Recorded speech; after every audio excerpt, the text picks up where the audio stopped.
रामनवमी हा सण हिंदू धर्मात अत्यंत श्रद्धेपूर्वक साजरा केला जातो। हा सण चैत्र महिन्याच्या शुद्ध नवमीला म्हणजेच एप्रिल मे महिन्यात साजरा केला जातो। या दिवशी भगवान श्रीरामाचा जन्म झाला अशी मान्यता आहे। रामनवमीच्या दिवशी भगवान विष्णूचा 7वा अवतार मानलेला श्रीराम यांचा जन्म झाला अशी श्रद्धा आहे। रामायणानुसार त्रेतायुगात अयोध्याचा राजा दशरथ आणि राणी कौशल्या यांच्या पोटी भगवान रामाचा जन्म झाला। रामाचा जन्म पृथ्वीवर दुष्ट प्राण्यांचा नाश आणि धर्माची पुनर्स्थापना करण्यासाठी झाला असे मानले जाते।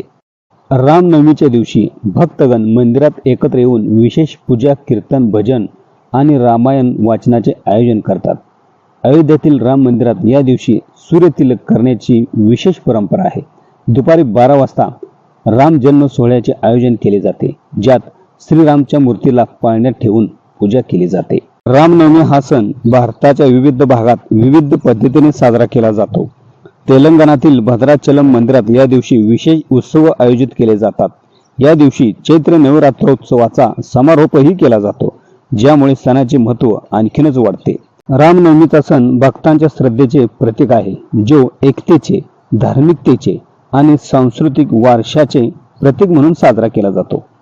मित्रांनो, माहिती जर आवडली असेल तर माझ्या फक्त आपलातून माहिती या YouTube चॅनलला शेअर, लाईक आणि सबस्क्राईब करा।